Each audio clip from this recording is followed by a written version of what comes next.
Today we're going to talk about why the Arturia Microfreak is a perfect first hardware synthesizer. Freebie. Hey, how's it going everybody? Welcome to Freebeat, where I post new music-related content every single day, so if that sounds good to you, hit that subscribe button, ring that notification bell. Let's get started. Today's patron shoutout goes to Hornbori. Thank you so much for your support. If you would like to help out the channel, just head over to patreon.com/freebeat. The Arturia Microfreak is one interesting piece of gear. It's got digital oscillators with an analog filter, which that alone would make it pretty different, but it's got 14 different oscillator types, emulating many classic synthesizer engines over the span of basically all electronic music. It's got a traditional ADSR envelope as well as an LFO, and then it's also got a cycling envelope, which can act as either a second normal envelope, a standalone repeating envelope, or a second LFO. It's got this crazy flat key bed that can actually act as a modulation source depending on how much of your finger is on the key.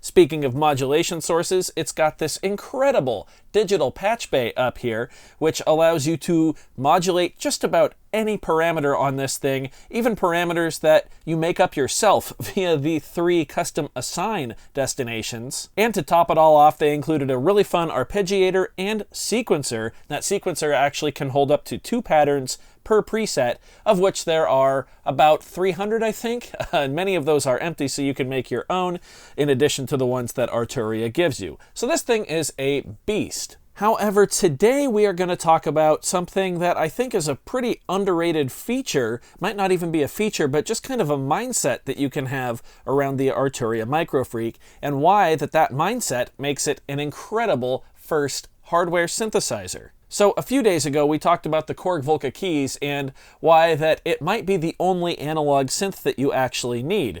If all you want out of an analog synth is, that classic bass sound or that classic lead, the Volca keys is really all you need. It can do both of those and many variations of them quite well. But what if you don't know what kind of synthesizer you want? What if you're just getting into electronic music and different types of synthesizers, and you have no idea what the sounds are that speak to you and what you want to, start deep diving into sound-wise? That's where the Arturia Microfreak comes in. See, this thing is priced at only $299 US, which makes it fairly affordable in my opinion for most folks. And the amount of synthesizer that you get for that $299 US is really unparalleled by any other piece of gear. Now, you might think that because the Microfreak has 14 different oscillator types, it might be a jack of all trades and a master of none. And that's pretty true to some extent. When it comes to sound shaping, you basically only get 3 knobs, wave, timbre, and shape, per oscillator, and then of course your filter, your envelopes, the LFO, the patch bay, and so forth. However, because of that, the Microfreak is ideal if you just want to start dipping your toes into different types of synthesis and see what speaks to you. It can emulate traditional analog sounds pretty well.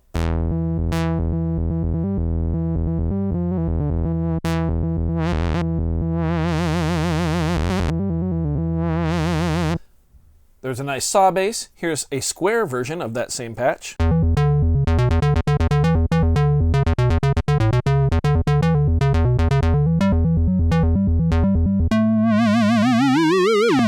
It can handle simple FM synthesis sounds with its 2-operator basic FM engine.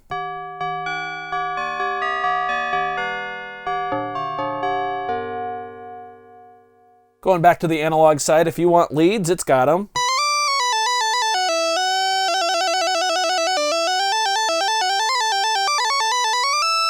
Now's the obligatory, I'm not a piano player comment. I'm not. It can do awesome synth brass.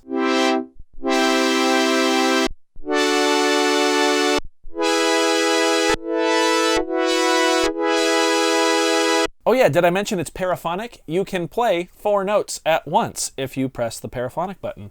It can do great organ sounds via its wavetable engine, the FM engine, and more.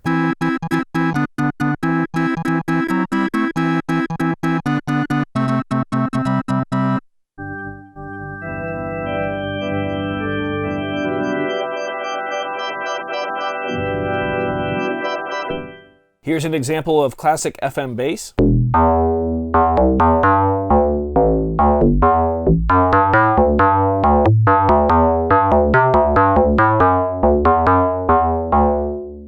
And if you get bored of the more traditional sounds, you can put the virtually endless digital patch bay to use and make some crazy sounding sound effects.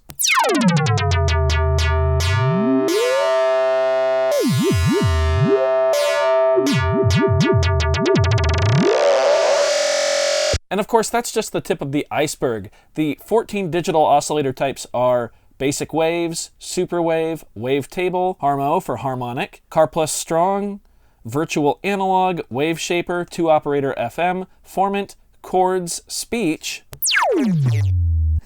modal, noise, bass, SOX, a different type of harm oscillator, as well as a vocoder that you can actually plug a mic into and get some pretty cool stuff out of. Now, I didn't give the best example of the full range of this synth, but if you just do a quick search here on YouTube, you will find dozens of hours of both stock preset demos as well as custom patch demos that other users have made that show off the true potential of this synthesizer.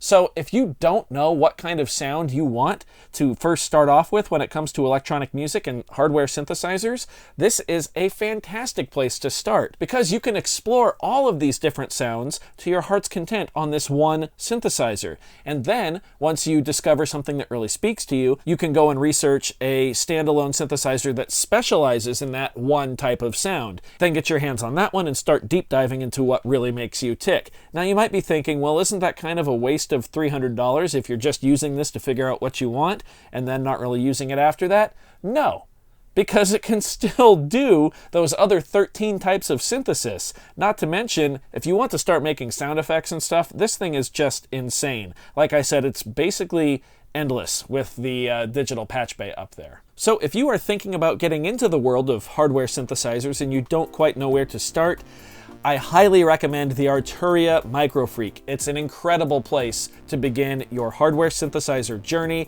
and it is just going to continue to teach you the more that you use it.